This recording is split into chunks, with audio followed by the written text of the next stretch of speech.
로마서 9장 27절에서 33절 말씀을 읽고 묵상할 때 저는 되게 기분 좋았어요. 왜 그러냐면은 남는 자, 하나님 앞에 남는 자라는 그 단어가 너무너무 좋았어요. 이제까지 묵상하는 그 결과가 이제 남는 말씀까지 이제 묵상이 되는구나. 그래가지고 참 기분이 좋았어요. 그런데 이제 어떤 사람을 전도를 하는데 하나님 믿으라고 그러니까 하나님 봤냐고 막 대드는 기라요. 그래서 하나님을 믿으면은 영접하면은 하나님이 내 마음속에 들어와서 나하고 같이 살고 대화도 하고 그렇게 하는 거지. 예수님을 영접을 안 하면은 하나님이 모르지. 난 그래서 하나님을 보고 내 마음속에 들어와서 영접하고 항상 대화하면서 살지. 예수님을 영접 한번 해보세요. 내 마음속에 들어오세요. 이렇게 한번 해보세요. 그만 예수님이 너무 제자 삼고 싶어서 아들 삼고 싶어서 내 마음속에 썩 들어와서 너무 막 기분도 좋고 아무튼 행복하게 해주는 그런 하나님이시다고. 그러니까 한번 예수님을 영접하세요. 예수님을 하나님을 믿으세요. 내가 그렇게 이제 전도를 했거든요. 그러니까 이제 씨를 심었으니까 하나님이 그분은 그 영을 나는 책임져 주시고 오늘 이제 남는 그 말씀이 저에게는 굉장히 기뻤어요. 내가 받는 복음의 가치를 알고 믿음으로 의롭게 되어서 의로운 삶을 살고 나타나는 자가 되어 있는가. 이제 이 말씀은 지금 나한테 지금 이야기하는 거예요. 그래서 하나님을 잊지 말라. 이렇게 이제 나한테 이제 이야기하는 거예요. 이제 말씀을 묵상하면서 하나님을 잊지 말라. 늘 기억하라. 하나님이 어떤 분이냐 하면은 너희를 애굽에서 종살이에서 건져내신 분이다. 그래서 잊지 말라. 이렇게 이제 말씀이 이렇게 묵상했고요. 그 하나님이 너희 하나님이다. 구원의 하나님이라 잊지 말라. 그 이 말씀이 나한테 이제 말씀을 자꾸 읽으면서 나한테 이야기한다는 그 자체가 너무너무 저는 기뻤어요.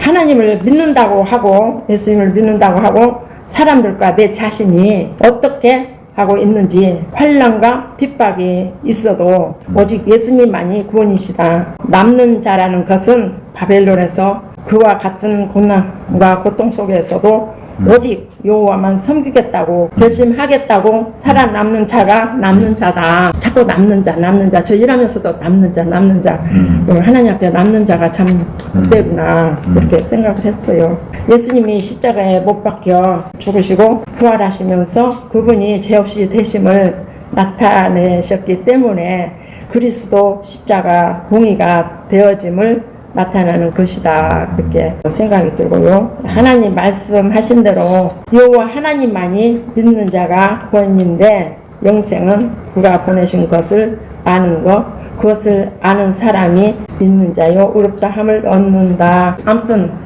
뭐 누가 뭐라고 해도 환난과 핍박이 있다 할지라도 오직 하나님 말씀 앞에만 이 말씀이 다 가르쳐 주잖아요. 저는 이 말씀이 편지라고 생각해요. 편지가 얼마나 좋아요. 연애 시절 때 얼마나 편지가 좋아요.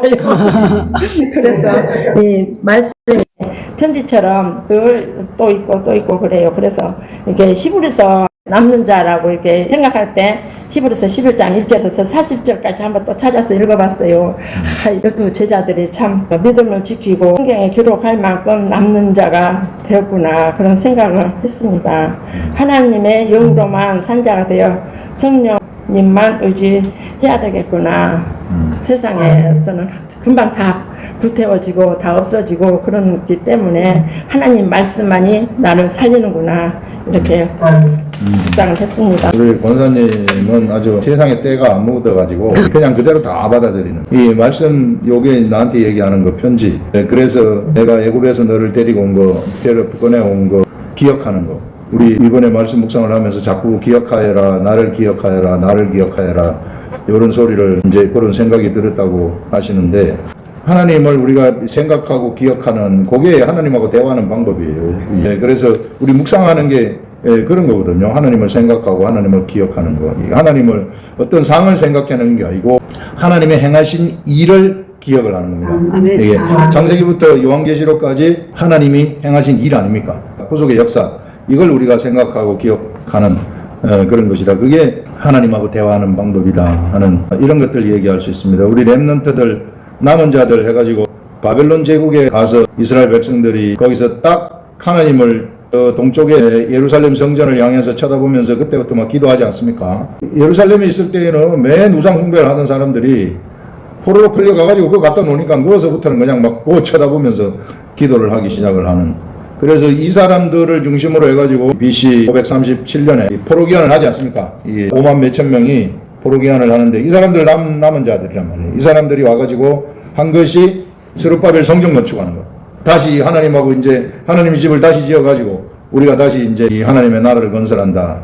이 시대 우리들도 그래서 남은 자들에 의해서 하나님의 나라가 건축되는 것이구나. 하나님의 이 집이 건축되는 것이구나. 이 시대에는 우리들 예루살렘 성전을 우리는 거룩한 성 예루살렘을 건축하는 자들이다. 우리가 남은 자들이 돼가지고 하는 이런 생각을 우리 권사님 말씀할 때 생각이 났습니다. 아멘. 좋습니다. 그 다음에 김현미 전. 저는 오늘 본문의 말씀을 저도 우리 김정욱 권사님처럼 남은 자, 하나님께서 구속 사역을 이루시면서 완성된 게 새 예루살렘 성전이잖아요.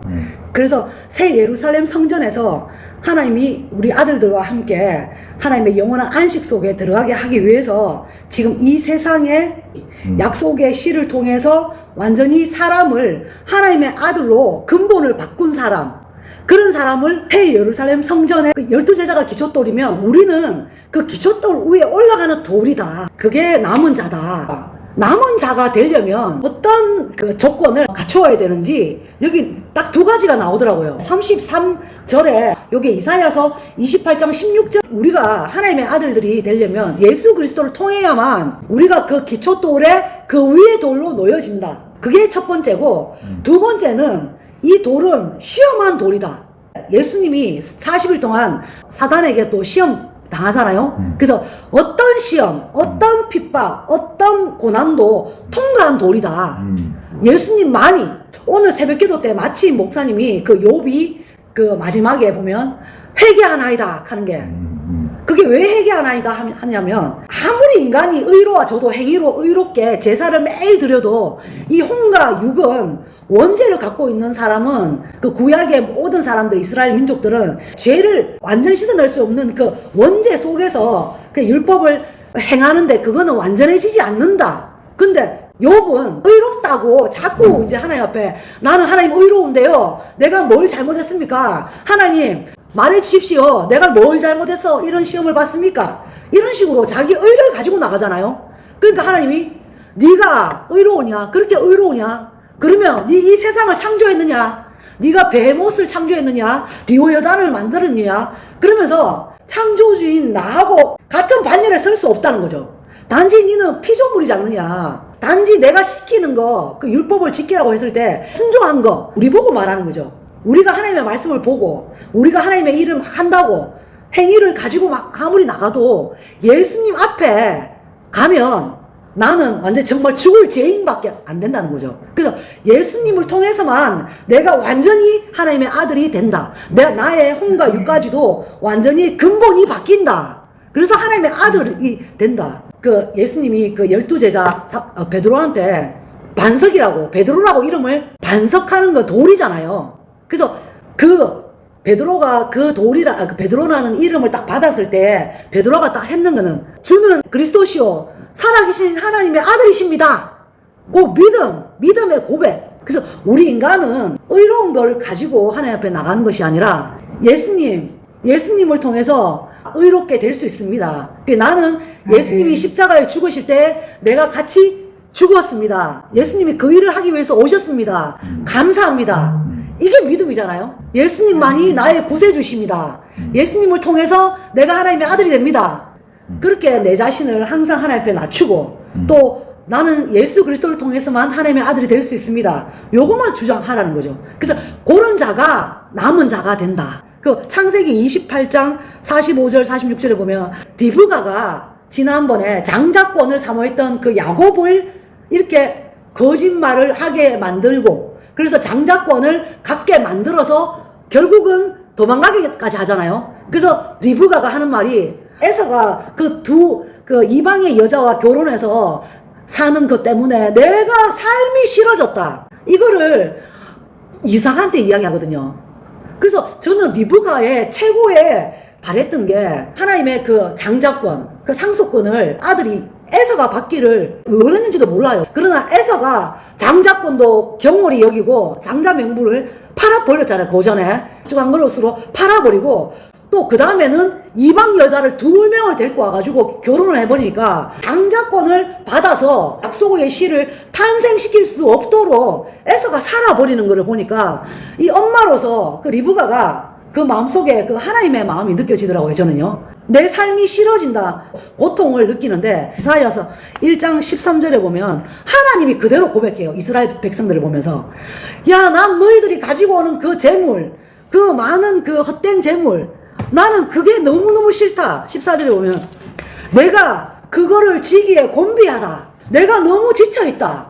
하나님이 그 말을 하시는데 저는 이 말씀이 그 리브가 고백하는 거하고 하나님의 마음이 이게 똑같이 느껴지더라고요. 오늘날 우리를 보면서 하나님이 내 마음을 알고 내 뜻을 다 행할 하나님의 아들이 될 자들이 그 남은 자가 지금 누가 있느냐 이렇게 이제 우리를 이렇게 보신다는 거죠. 네 마음을 다하고 네 뜻을 다하고 네 정성을 다해서 주 하나님을 사랑하고 또 네 이웃을 네 몸과 같이 사랑하라. 이 2개의 계명만 예수님께서 마지막에 주셨잖아요. 우리 인간이 근본이 바뀌지 않으면 하나님을 사랑할 수 없다는 거죠. 그래서 우리는 예수 그리스도를 통해서만이 정말 그 하나님을 사랑하고 또 우리를 통해서 또 우리가 남은 자가 되어서 우리를 통해서 그 약속의 그 씨 또 남은 자가 우리를 통해서 탄생될 수 있겠다. 그래서 예수님만 바라봐야 되겠다. 저는 정말 그 하나님의 마음, 그 리브가의 마음, 그리고 그 남은 자를 열망하시는 하나님의 그 소원,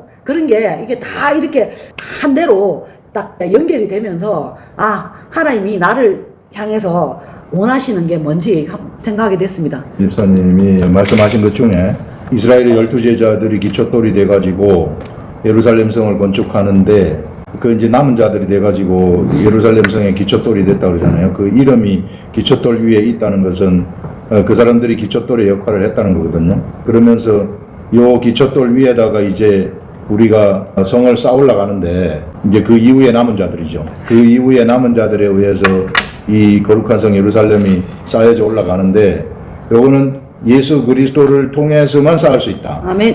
이런 말을 하셨는데 그게 이제 내가 쌓으려고 하지 말아라. 내가 쌓으려고 하지 말고 나는 예수 그리스도만 좋아하고 예수 그리스도 말씀만 묵상하게 되면은 예수 그리스도가 나를 통해서 쌓게 되는 것이다. 아멘. 하는 이제 그런 의미입니다. 그리고 베드로가 이 대표적인 예수님의 그 제자 아닙니까? 대표 제자. 그래서 주는 그리스도시요 살아계신 하나님의 아들이십니다 하고 가이사랴 빌립보에서 고백을 했을 때 이름을 내가 지금부터 이제 네 이름을 베드로라고 한다. 베드로는 이 반석이라는 이름 아닙니까? 이 위에 교회를 세우리니 이렇게 이야기를 합니다. 그래서 베드로와 같이 고백하는 모든 사람들은 바로 베드로와 같은 이름을 가지게 되는 거예요. 그 대표 제자이기 때문에. 그러면은 바로 우리들의 그 고백 위에 하나님의 교회가 막 세워져가는, 교회가 세워진다는 것이 이 생명이 막 창조된다는 거 아닙니까? 아멘. 그래서 막 생명이 창조되는 그런 역사가 일어나게 된다. 그래서 우리가 다 이와 같이 교회를 세우는 터전, 기초돌, 기초가 되어지는 이 베드로처럼 그런 삶을 우리가 앞으로 살아가라 하는 이런 것들을 이렇게 쭉 제가 들으면서 그런 생각을 할 수 있었습니다. 그 다음에 이명대 집사님. 이번 주에 그 부분에 대해서 그 부딪힐 돌에 부딪혔다는 거, 그 말씀을, 부딪힐 돌에 부딪혔다는 게 뭔가요? 제가 이렇게 계속 여쭤봤을 때, 행위에 부딪혔다. 행위에 부딪혀가지고, 그게 깨진 거라고, 그렇게 좀 알게 하셨어요. 이게 뭐냐면, 그, 말라기 이후에 400년 동안 아무 음성도 듣지 못했던 그때를 지나면서, 가리세파라든지 사두개파라든지 에세드파 이런 많은 학파들이 생기면서, 하나님의 율법 위에 사람이 만든 교리와 합쳐지면서 그 행위가 주장되어져서 그 행위로 인해서 부딪혀가지고 예수님을 받아들이지 못하고 그 돌에 부딪혀버려서 그게 그 기다렸던 예수님을 만나지 못하였던 것이구나. 그게 저는 이제 그렇게 좀 해석이 돼가지고 계속 제가 여쭤볼 때 그 부분을 좀 이번 한 주는 알게 하셨습니다. 좋습니다. 너무 좋아요, 깨달음이. 그게 행위를 가지고 있었던 말라기 이후에 그 신구약 중간기가 펼쳐지면서 암흑기가 펼쳐지거든요. 사실 암흑기라기보다는 하나님이 선지자들을 중간중간 보냈는데 선지자들을 학파 중심으로 돼가지고 세계의 바리새파 사두개파가 그때 막 생겨나면서 그게 중심이 돼버리는 거예요. 자기가 중심이 돼버리는 거죠. 자기 머리가 넓은 길로 가는 거예요. 그게 넓은 길로 가는 거거든요. 예수님이 오셔가지고 좁은 길로 가라는 것은 네 머릿속으로 나온 그 생각의 길로 가지 말아라.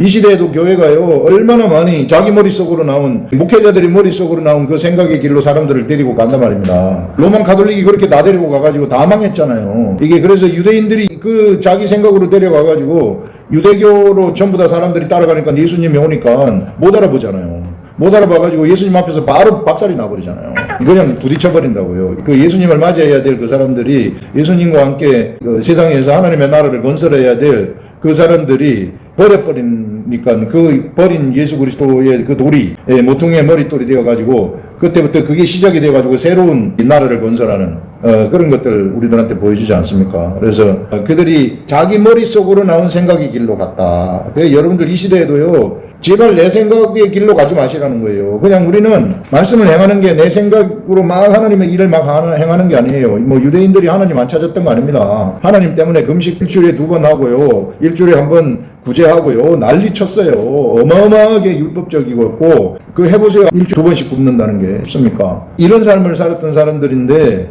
그 사람들이 자기 생각으로부터 나온 길로 가버리니까 망해버렸던 그런 것들 우리가 볼 수 있습니다. 이 시대에도 그래서 제발 내 생각으로 가지 마시고 그냥 우리는 쳐다보고 있으면 된다. 제가 발견한 게 그거예요. 제가 내 생각으로 가보니까 안 되더라고. 이게 저도 안 해봤겠어요. 다 해봤지 이게. 해봐서 안 되니까 그냥 아이고 내가 안 되겠습니다 주님. 그만 알아서 하십시오. 그러니까 안 되더라고요. 그래서 여러분들 내 생각하지 말고 우리가 하나님이 준 생각을 우리가 받아가지고 그냥 하나님 따라가자 하는 겁니다. 이게 최고다. 묵상이 바로 이제 그 생각을 받는 거죠. 네, 좋습니다. 먼저 하실 분 있어요? 예, 김희태.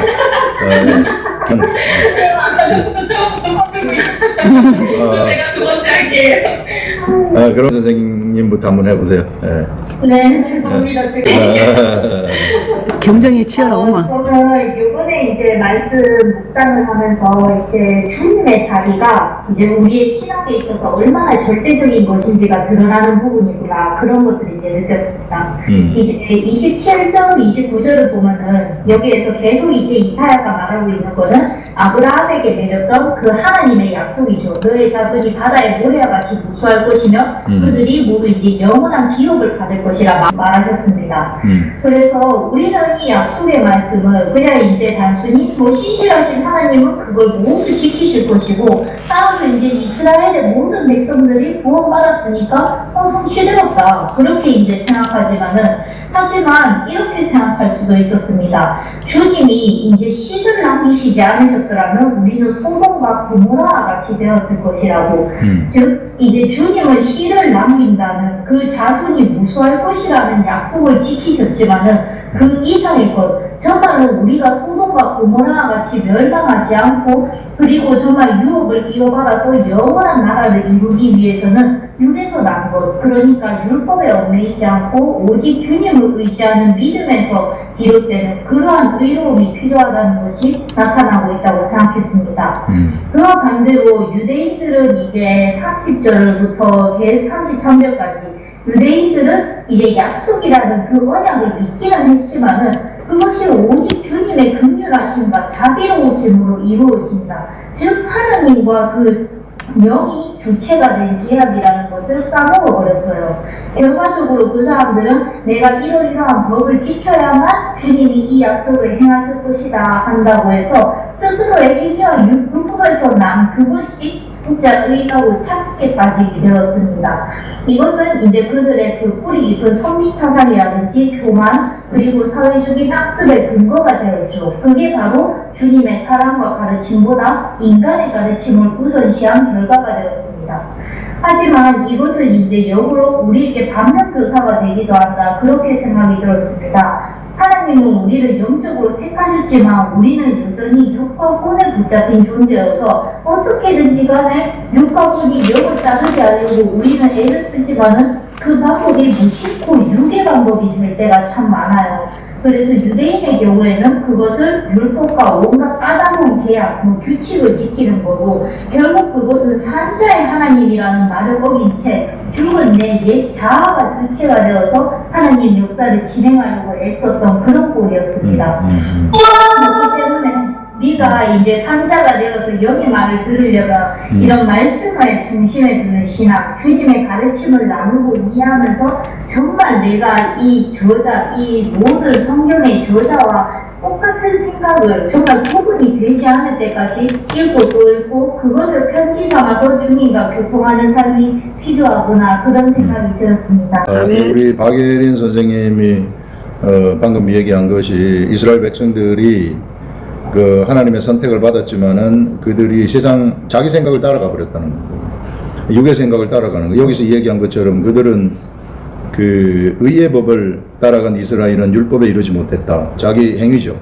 행동으로 뭔가 하려고 하는 것. 하나님 말씀이 깨달아져 가지고 말씀이 시켜서 가는 그 길을 가지 아니하고 자기가 의를 이루려고 했다는 것. 그 이 시대에도 이게 반면교사라는 게 이 시대에 우리들도요.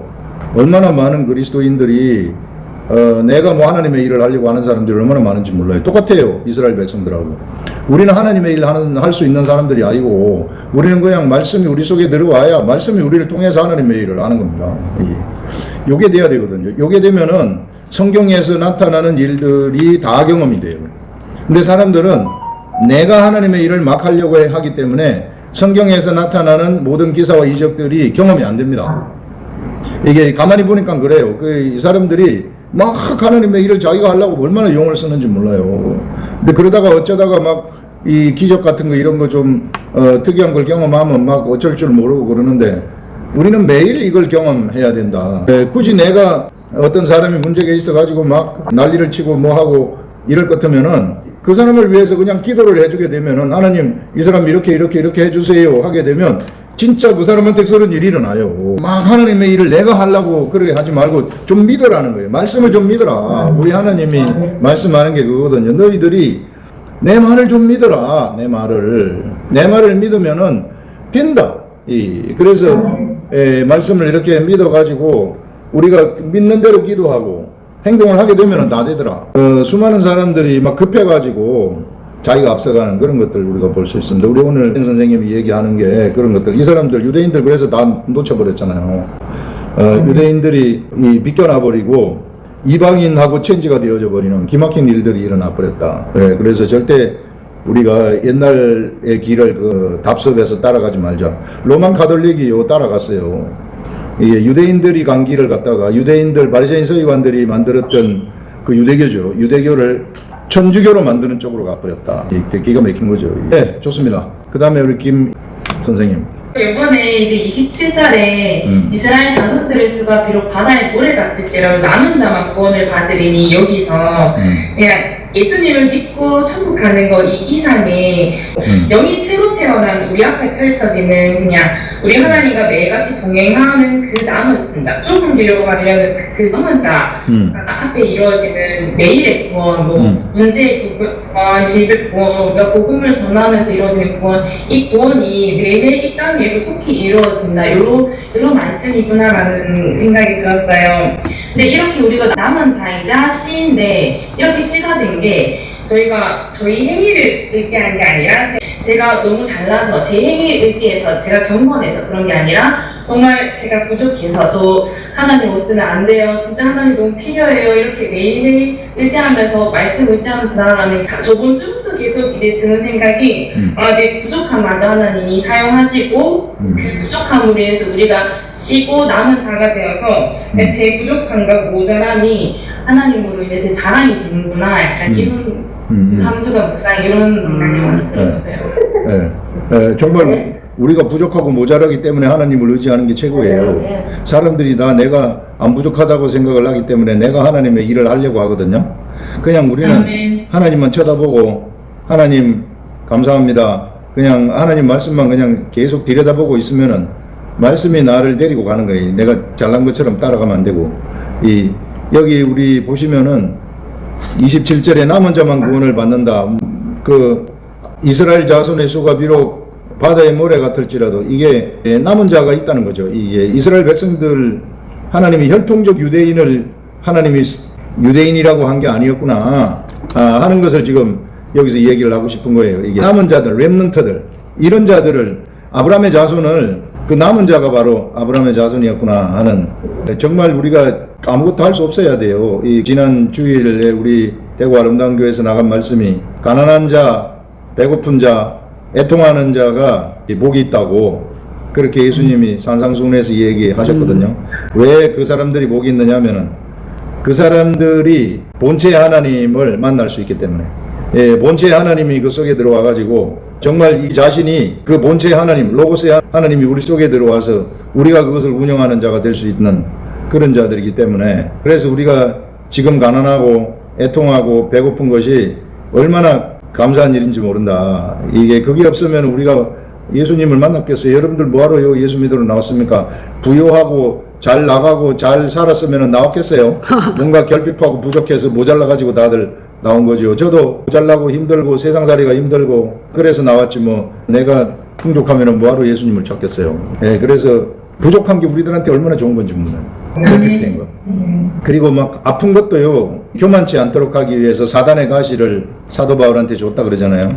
이게 그것도 감사할 일입니다. 안 그러면은 사도 바울과 같이 능력이 많이 나타나는 사람은 그런 게 없으면은요 큰일 날 수 있기 때문에 하나님이 딱 걸어놓은 거예요. 사도 바울을 알기 때문에 걸어놓은 거 아니겠어요? 안전장치죠. 제동장치. 그냥 막 나가버리면은 큰일 날 수 있다. 네, 좋습니다. 최선순 권사님. 근데 믿음은 하나님의 것이라잖아요. 근데 그 하나님의 것이기 때문에 하나님을 의지하는 게 믿음이기 때문에 의의 열매가 당연히 나오지만 의를 얻을 수 있지만 행위를 의지하는 것은 나를 의지하는 것이기 때문에 불의밖에 얻을 수가 없다는 생각을 했고요. 그리고 33절을 묵상을 할 때는 이사야 53장 하나님께서 보내신 메시아 구원자는 믿음으로 보지 않고 약속을 통해 말씀을 통해 보지 않으면 정말 육의 눈으로는 흠모할 만한 아름다운 것이 없는 메시아였습니다. 하나님께서 이렇게 육의 눈으로 메시아를 찾고 기다리는 사람들의 눈에 메시아는 걸림돌이고 거친 바위와 같이 보여져서 행위를 따르는 자가 구원을 받지 못하게 하시고 믿음을 따르는 자는 약속을 따르는 자들만이 구원을 받도록 하셨구나. 그리하여 믿음을 따르지 않고 자신들의 행위로 의를 얻으려고 하는 사람들은 교만한 마음이 드러나게 하셨구나. 그래서 부끄러움을 당하게 하셨다는 거, 의의 법을 따른다고 하면서 의를 얻지 못하는 부끄러움이었다고 생각합니다. 지난주에 속된 것이 없다 이거를 깨달았다고 했잖아요. 근데 그거를 하나님이 경험하게 하셨는데 기도가 중요하다라고 말씀하셔서 기도를 이제 중보 기도를 이제 해오고 있었는데 저를 미워하는 사람도 저를 이렇게 원망하는 사람도 하나님의 사랑이 제게 없습니다. 하나님 도와주세요라고 이제 기도를 했었습니다. 근데 그렇게 기도하고 있는데 그렇게 기도하기 전까지만 해도 너무나 이렇게 성령 충만하고 너무나 정말 감격이 이루 말할 수 없는 정말 최고의 그 성령 충만한 시간을 보내고 있었다고 해도 과언이 아닐 만큼 요즘 그렇게 이제 은혜를 받고 있었는데 갑자기 한 이틀 이렇게 좀 막 생각이 뭔지 모르게 뭐 그 하늘이 후회하는 것처럼 그러더라고요. 그래서 아니 왜 그러지 그 답을 못 찾았는데 주일날 설교 말씀을 듣는데 본체에 대해서 이제 이렇게 말씀하셨잖아요. 그래서 이제 그 말씀을 듣고 이제 예배 끝나고 나서 이렇게 딱 일어나서 이제 화장실을 가려고 걸어가는데 아 그렇지 내가 기도했기에 잘못 구했구나. 속된 것이 없다 했는데 내가 이렇게 하나님 저에게 사랑이 없습니다 라고 그러니 사랑 좀 달라고 하나님의 사랑이 필요합니다 라고 구했던 이게 잘못이었구나. 그러면서 나는 그래 본체인데 예수 그리스도 씨의 본체인데 내가 육의 그런 죽은 자의 그 생각으로 이렇게 내 환경이 이렇게 생각이 이렇게 바뀌어 있었구나 이런 생각을 들면서 그 생각을 바로 이제 바꾸자마자 정말 원위치가 딱 되는 정말 그렇게 은혜가 다시 그 맑은 하늘이 되는 그런 걸 경험을 했습니다. 그래서 야 정말 이렇게도 가르쳐 주시구나 이런 생각을 하면서 이제는 정말 제가 본체라는 것이 조금도 이제 앞으로는 의심이 없을 것 같습니다. 진짜 말하면 말한 대로 다 돼요.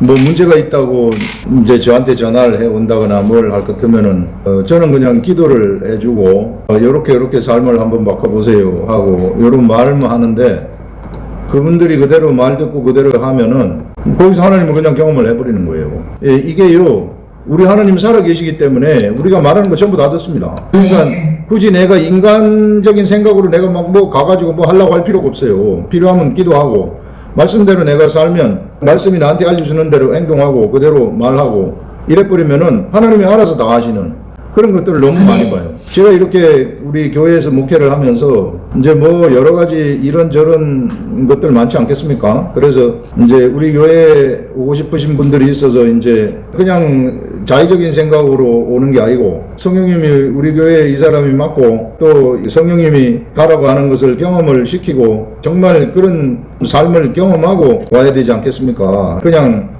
사람이 좋아가지고 오고 목사가 좋아가지고 오고 이러지 말고 진짜 하나님 말씀 알고 싶어가지고 오는 그런 일들이 일어나면 좋겠습니다. 진짜 우리 하나님 살아 있습니다. 옆에 우리 말하는 거 다 듣고 우리 지금 여기 말하는 거예요. 전부 다 알고 있고 다 듣고 우리 사정 전부 다 알고 있어요. 아무도 여기 못 빠져나갑니다.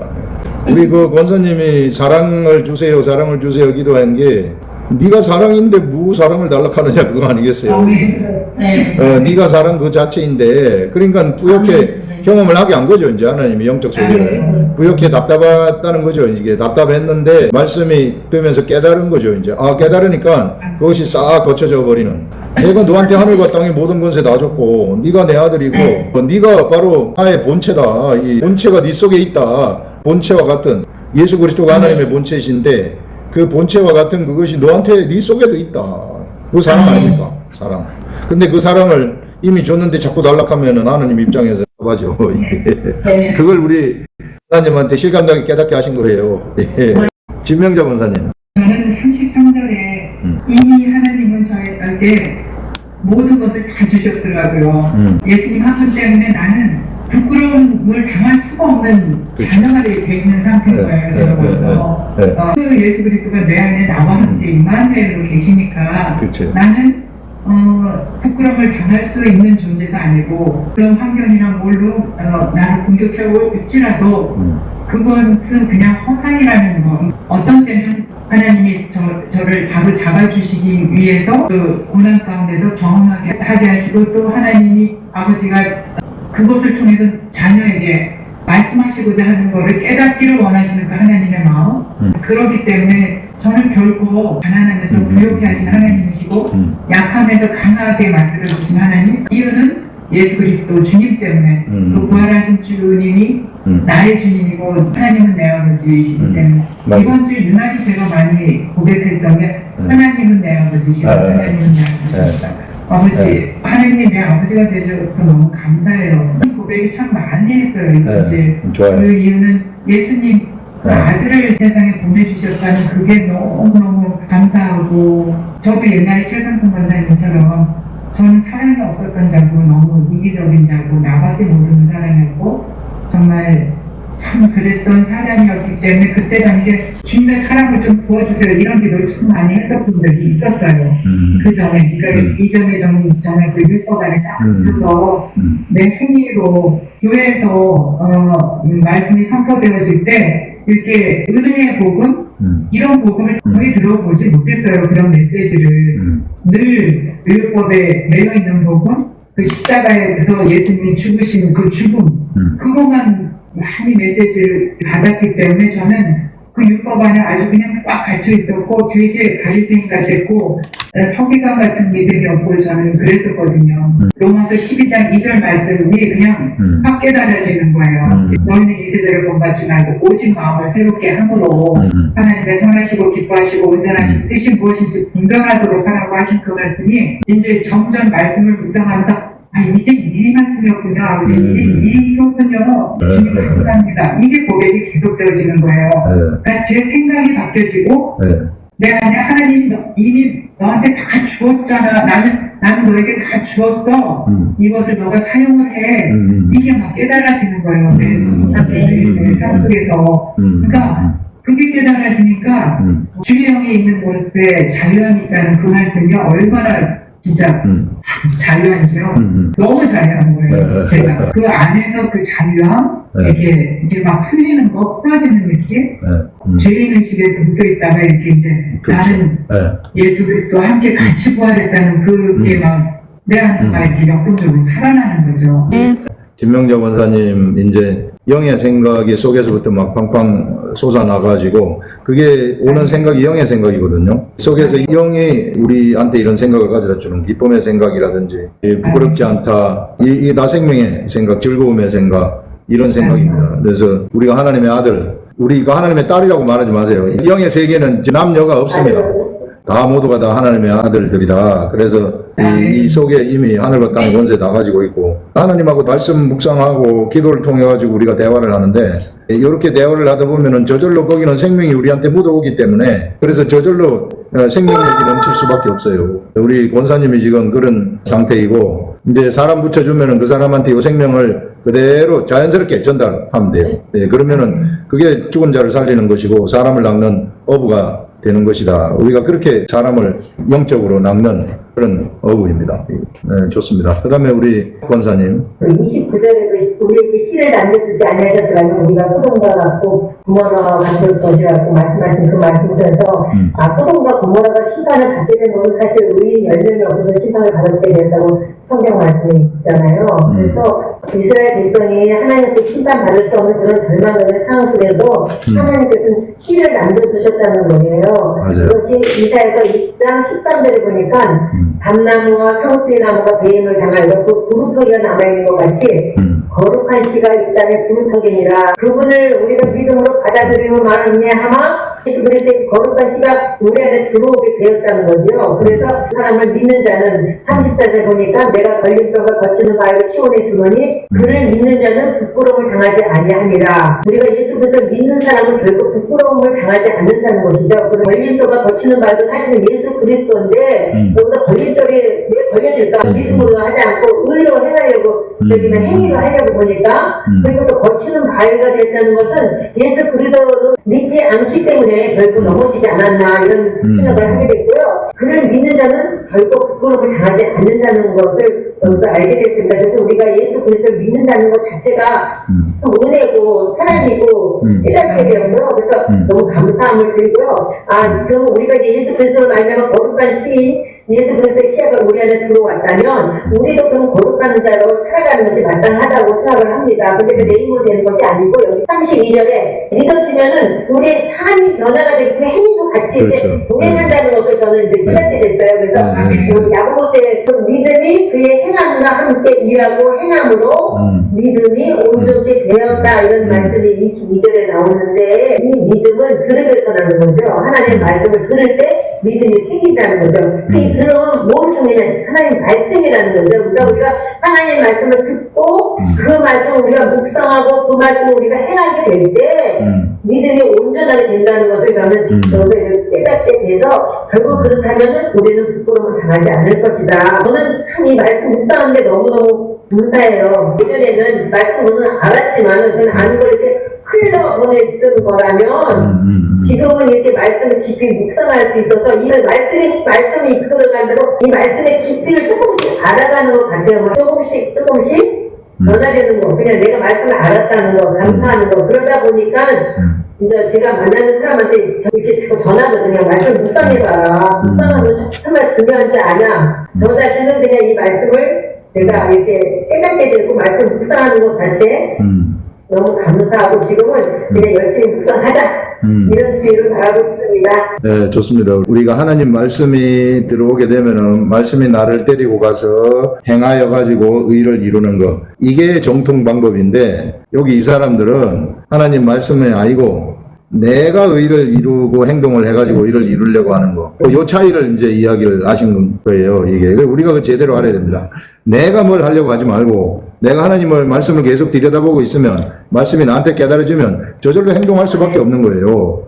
그게 행동하는 믿음이라는 거죠. 야고보가 강조한 게 그런 것이죠. 그래서 행하는 믿음을 강조했는데, 그걸 우리가 잘 구분해야 된다는 거하고, 그 다음에 이제 우리에게 씨를 남겨두지 아니했더라면은 소돔과 고모라와 같았을 것이다. 이스라엘 나라가 바벨론 제국의 남유대가 멸망해서 바벨론 제국에 끌려가잖아요. 그때 하나님이 남겨둔 자들이 바로 다니엘과 같은 사람들, 사드락 메삭 아벳느고와 같은 사람들입니다. 그런 사람들을 하나님이 남겨두었기 때문에 그래서 남유대를 다시 일으키는, 이제 그 사람들을 중심으로 일으키는 그런 것들 우리가 볼 수 있는 거죠. 이 다니엘의 그 고백, 내가 왕의 음식으로 나를 더럽히지 않겠습니다 하는 이 고백은 어마어마한 고백이죠. 나는 말씀으로 살아가겠다 그 말입니다. 바벨론 왕이 나를 죽이든 살리든 그거는 그 사람 문제고 나는 이제는 말씀으로 살아가겠다. 그러니까 그 말씀이 작동이 돼가지고 세상을 정복해버리잖아요. 세상을 정복하면서 불과 2년 만에 바벨론 제국을 통치하는, 세상을 지배했다는 걸 알려주는 거거든요.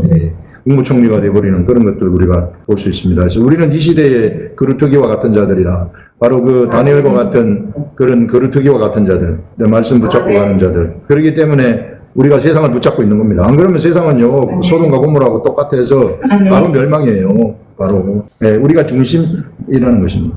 네, 좋았습니다. 장석원 권사님. 9장 67절에 또 이스라엘에 가나요 외치되 이스라엘 자손들의 수가 바다의 모래가 될지라도 남은 자만 구원을 받으리니, 그래서 남은 자가 말씀과 연결이 되었습니다. 그래서 열왕기상 19장 18절, 그러면 내가 이스라엘 가운데 7,000명을 남기리니 다 바알에게 무릎 꿇지 아니하고 다 바알에게 입 맞추지 아니한 자니까 이렇게 119 하죠. 그런즉 이와 같이 지금도 은혜로 택하심을 따라 남은 자가 있느니라 이렇게 말씀을 드렸습니다. 그래서 남은 자는 세상에 속한 자가 아니며 세상의 소망을 둔 자가 아니라 하나님 약속의 소망을 둔 자라고 생각합니다.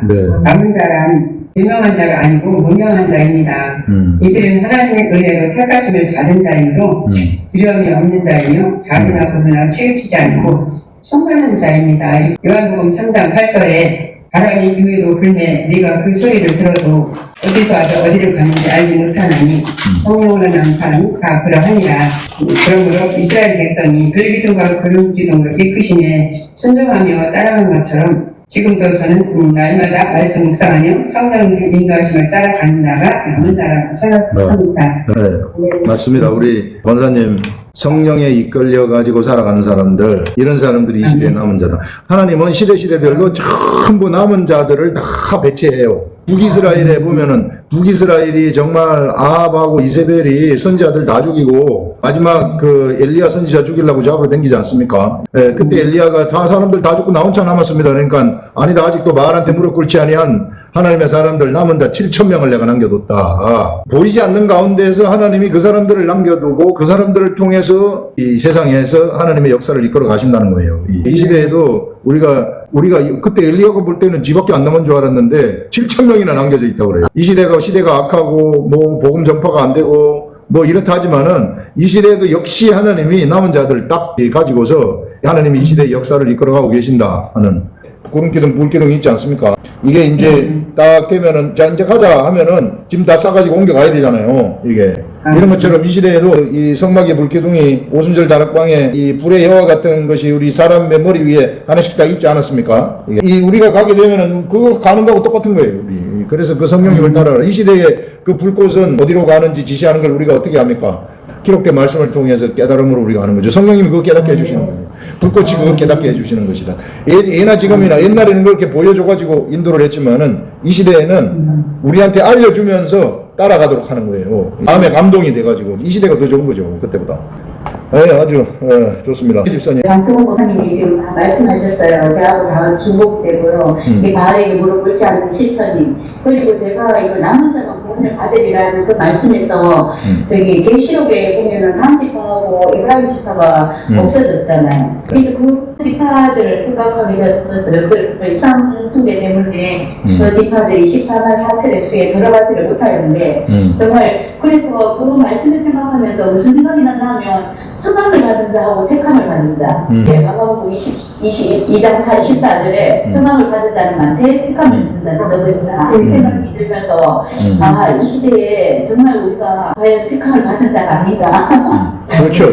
당연히 웃을 필요가 없어요. 당연한 거죠. 이게 하나님 말씀이죠. 그리고 29절에 이제 거룩한 씨를 남겨두지 아니하셨더라면 이렇게 하는데 이 시대에 말씀이 싫어가지고 우리가 있으면 그렇죠. 이렇게 맞아요. 네, 맞아요. 사람들이 정말 우리한테 감사해야 되겠구나. 맞아요. 나누면 안 돼. 그러니까 막 제 주위에 엄청 너무 잘하는 사람이 있어가지고 정말 내가 마음이 많이 좀 아팠는데 그게 싹 이 말씀 묵상하면서 싹 그러면서 하나님이 너는 은혜야, 너는 땅의 것을 바라보지 말고 위의 것을 바라봐. 그렇죠. 그 말씀을 하셔갖고 이 땅에 있으면 정말 하나님께서 정말 이 말씀을 주셨기 때문에 말씀 따라가고 싶어요. 하나님 그래서 이렇게 말씀을 드리니까 결국 하나님께서 눈물도 주시고 정말로 하나님 바라보고 하나님 말씀만 바라보고 그 말씀을 따라오고 수동적으로 따라오려고 목사님 말씀하고 자꾸 오버랩이 되면서 하나님께 성령께서 계속 말씀해 주시는 거예요.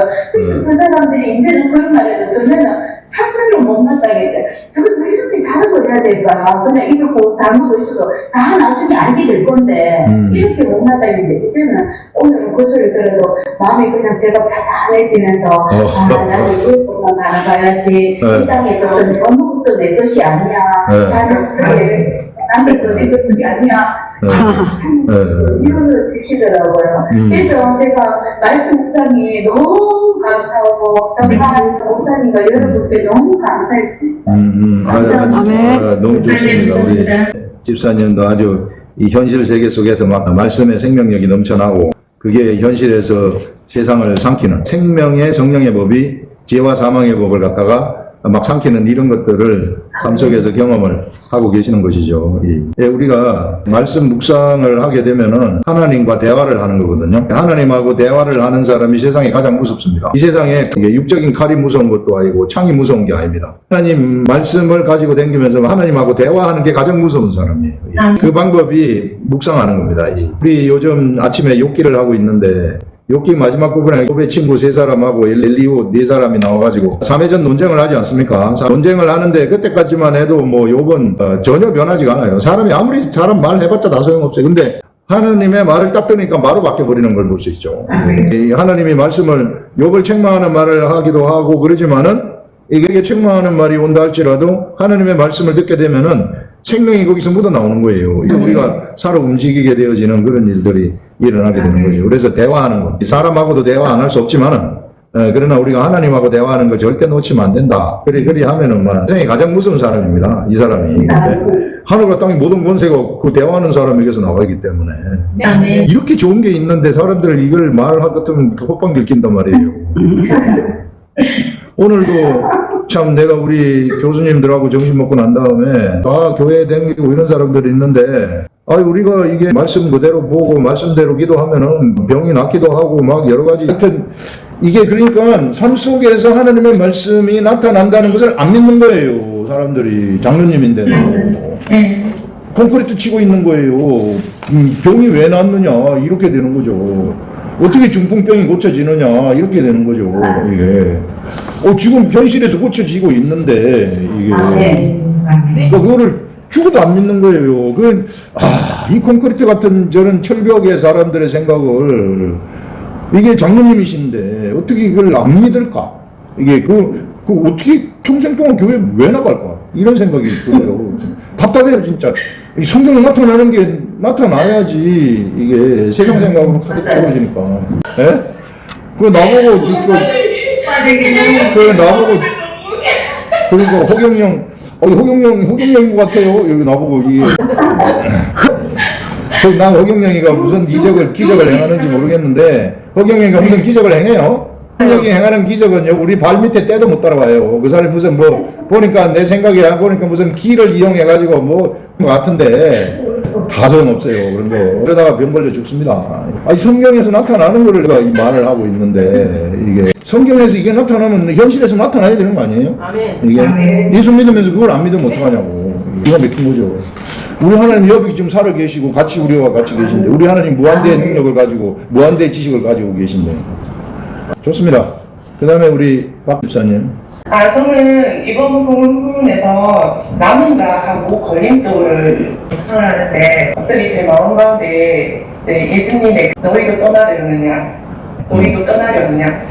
이게 어디에서 있었던 말씀이지 하고 찾아보니까 요한복음 6장에 이제 나오는 말씀인데 그 영생의 떡에 관해서 이제 설명하신 부분들 있잖아요. 그래서 내 살을 먹고 내 피를 마시면 영원히 살 거라는 이제 그런 말씀을 하셨을 때 그 제자들이 이제 막 수군거리니까 예수님이 이제 이 말이 너희 마음에 걸리느냐? 걸림돌이 되느냐? 이제 이렇게 물으신 거예요. 이제 그 상황을 자세히 이제 보니까 예수님을 따르던 제자들이 이제 12명보다 더 많았던 것 같아요. 제가 이 부분을 이제 자세히 보니까 훨씬 많은 이유가 이제 그 바로 앞 사건이 로병이어의 기적이었더라고요. 그래서 그걸 맛보고 나서 예수님을 유대인이 기다리던 그 메시아의 조건에 부활할지 모른다라는 그런 막연한 기대를 가진 어떤 많은 사람들이 제자로 포함되어 있었던 것 같아요. 그래서 근데 이제 그때 당시 그런 유대인들이 기다리던 그 메시아는 모세나 다윗과 같은 그런 왕의 힘을 가진 사람을 기다렸던 거잖아요. 신민 세대에서 이제 해방시켜주는 그런 땅의 권력을 가진 그런 자를 메시아라고 이제 기다리고 있었는데 예수님이 자기 살과 피를 먹고 마시라고 하니까 이게 얼마나 그 사람들한테 회개한 소리로 정말 들렸길래 그 제자들이 뭐 이 말씀 누가 듣겠느냐 이러면서 이제 막 숨버리고 막 요동하면서 이제 걸림돌이 돼서 다 떠나가고 되거든요. 그때 이제 너희도 떠나려느냐라고 그 남은 12명의 제자들한테 물어본 그 대목이었어요. 근데 너무 묘했던 게 내 가슴 속에 너희도 떠나려느냐? 그 말이 마치 저한테 하시는 말씀 같았어요. 그러니까 제가 떠나겠다는 말은 아닌데 제가 언제 떠나려고 했어요? 제가 이렇게 한 거예요.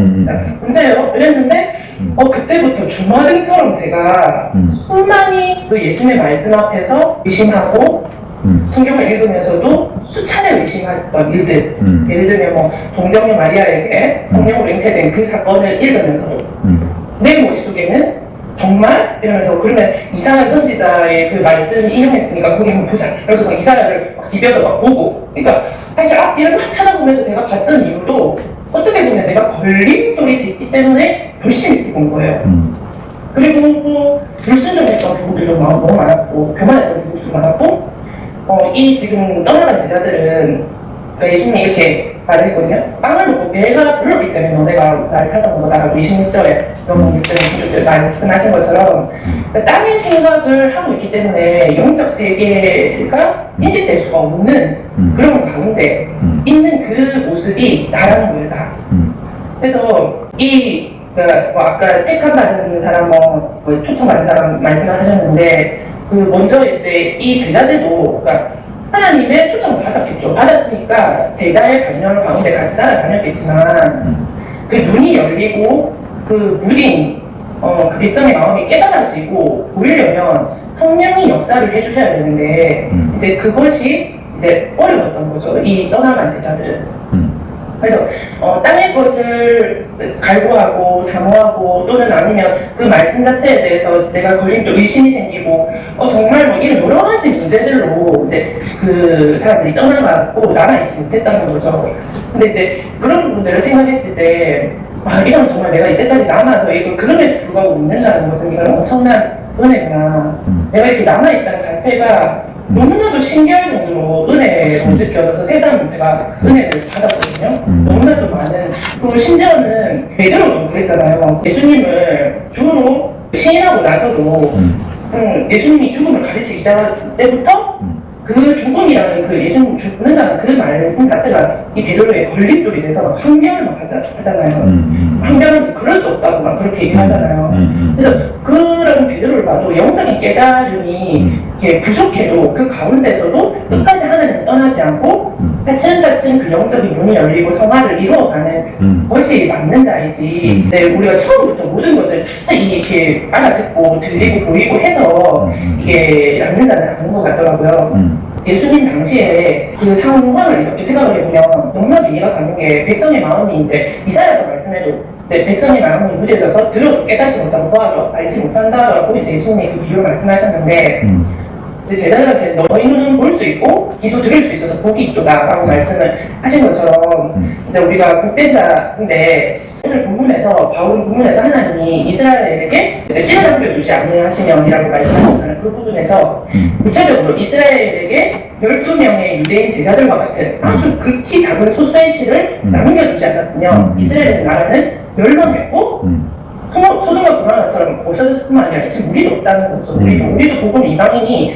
들을 수 있는 그런 여지가 없었기 때문에 유대인의 그 남은 씨를 통해서 정말 그 소수의 12명의 제자와 몇몇의 그런 사람들 중에서 이방인에게 복음을 전수했으니 제가 생각을 하니까 지금은 복음 가운데 멀어져 있는 그들의 유대인이 정말 제 마음에 어떤 하나님의 긍휼의 마음이 다시금 새삼 제가 너무 많이 느껴지는 거예요. 너무 이분들이 아니었으면 우리가 지금 존재할 수 없는데 지금은 저게 복음에 멀어져서 저렇게 하고 있는 것들에 대해서 그전에는 왜 저럴까 왜 저럴까 이랬는데 너무 이제 그 긍휼한 마음이 일단 이렇게 한 우리가 진흙덩이였다는 거, 한 덩이였다라는 그런 한 몸된 그런 마음이 더 제 마음 가운데 올라오더라고요. 어린아이와 같은 그런 신념을 가진 자라야만이 이 남은 자 반열에 들어갈 수가 있고 그리고 또 그 아무리 세상이 막 이렇게 풍팍해지고 진짜 그 아이복은 없어지고 아무리 어두워져도 하나님 나라는 정말 영원하겠다. 하나님 나라는 왜냐면 하나님이 신이 남은 자를 내주시기 때문에 하나님 나라는 정말 영원한 것이구나라고 생각을 했습니다. 네, 좋습니다. 우리 집사님이 얘기한 것이 남은 자들을 12제자로 이제 얘기를 했는데 제가 지금 집사님 얘기를 들으면서 생각이 떠오른 게 이스라엘 백성들이 5병 이어의 이적하고 7병 이어의 이적을 예수님이 그 앞에서 행하신 다음에 그 다음에 예수님이 무엇을 말씀을 하셨느냐면 나는 하늘로부터 내려온 생명의 떡이라고 얘기를 했거든요. 그랬더니 바로 그렇게 수많은 사람들이 기적 아니 5병 이후의 이적 보리떡 5개하고 물고기 2마리로 2만 명이나 되는 사람들이 다 먹었단 말이에요. 먹고 12바퀴나 거두었단 말이에요. 현장에서 그거를 전부 다 봤어요. 다. 이 본 사람들이 막 예수님을 막 그렇게 따르다가 갑자기 예수님의 영의 이야기 진짜 예수님의 정체성 너희들이 나를 정치적인 왕으로 따르는 게 아니고 진짜 나는 하늘로부터 내려온 생명의 떡이다 이렇게 하니까 그만 다 가버리는 거예요. 야 우리 예수님이 그때 생각이 어땠겠어요? 너무 기가 막히지 않았겠어요 이게? 그 수많은 사람들이 그렇게 완호하면서 쫓아다니고 와와와와 하다가 영의 말 한마디 딱 하니까 그만 가버려. 우리 이 시대에 좋은 말 하고 같이 친한 말 하고 막 이런데 영의 말 한마디 딱 하면은 너 이단 아니야? 이런 식으로 말하는 거. 우리 경험한 거 이렇게 딱 얘기를 하면 오늘 또 우리 학교에서 얘기한 것처럼 이게 아픈 사람도 다 난다 그러니까 허경영 아니야? 이런 식으로 돼버리는 그거하고 비슷한 거 아니겠어요? 예. 그러니까 사람들의 생각이 어디가 있는가 영의 말 못 알아듣는다는 거죠. 그걸 알아듣게 하는 거에 대해서 우리는 감사할 수밖에 없다. 12제자들한테는 12제자들 그대로 두잖아요. 이거 너희들도 떠나려느냐. 생명의 말씀이 여기 있으면 어디 우리가 가겠습니까? 베드로가 툭 튀어나가지고 얘기하잖아요. 예, 그런 우리 감사할 수밖에 없다. 우리 하나님이 이런 것들을 믿게 해주시고 그 12제자들한테 우리도 감사를 하는 이 사람들 다 유대인들이잖아요. 유대인들 몇 사람 안 되는 유대인들이에요. 이 사람 진짜 유대인들 그 대부분의 주류가 다 이 멸망의 길로 갔는데 딱 예수님이 남겨둔 그 씨들 예수님 시대에 이 씨들 요들을 중심으로 해가지고 이방인한테 복음이 퍼지게 되어지는 기막힌 구속의 역사죠. 이게 이런 것들 우리가 볼 수 있습니다. 좋습니다. 그 다음에 우리 집사님. 저도 그 씨에 대해서 좀 생각했는데요. 씨를 넘겨주지 않았다면 우리가 홀공과 같대로 고모라와 같을 못한 것 같습니다. 여기서 우리가 그 씨고 우리가 그 소금과 빛과 소금의 역할을 하기 때문에 지금도 이 땅이 그래도 이렇게 유지가 되고 우리가 더 이렇게 그런 소금과 빛의 역할을 하는 사람들이라는 생각이 들었고 그렇게 하기 위해서는 내 행위를 의지해서는 안 되고 내 감정에서 따라가는 삶이 되어야지 그때는 그 씨가 씨의 역할을 잘할 수 있겠다 그런 생각이 들었어요. 좋습니다. 우리 지금 선생님이 얘기한 것이 우리 세상에요 스테이크를 먹을 때 그냥 스테이크 지글지글 굽어가지고 굽을 때는 막 맛있는 기름 냄새 맛있는 냄새 막 나잖아요. 근데 그거 그냥 먹으라 그래봐요. 맛있는 거 하나도 맛없어요. 근데 거기다가 소금을 조금 딱 치면은 엄청 맛있잖아요. 이게 조금의 소금을 치면은 바로 그와 같은 거라는 겁니다. 우리가 세상에서 이 세상은 우리가 쏙 빠져버리잖아요. 하나도 재미없는 밋밋한 그냥 소돔과 고모라 그런 나라가 돼버리는 거예요. 이 세상 나라가 그리 돼버리는 거예요. 이 세상에 진짜 생명을 가지고 있는 사람들이 우리 이 세상에 곳곳에 박혀가지고 있기 때문에 세상에 의미가 있고 세상에 재미가 있는 것이지, 이거 없을 것 같으면은 그냥 바로 멸망돼요. 그래서 여러분, 마지막 때 믿음이 없어진다는 것은 요 사람들이 싹 없어져 버리는 거예요. 요 사람들이 없기 때문에 심판이 되는 겁니다. 아마 심판 때에는 그렇게 될 것이라고 생각이 돼요. 그래서 이런 하나님의 사람들이 없어져 버려서 이제 구원할 사람이 없을 경우에 그때 심판할 수밖에 없다, 이런 생각이 듭니다.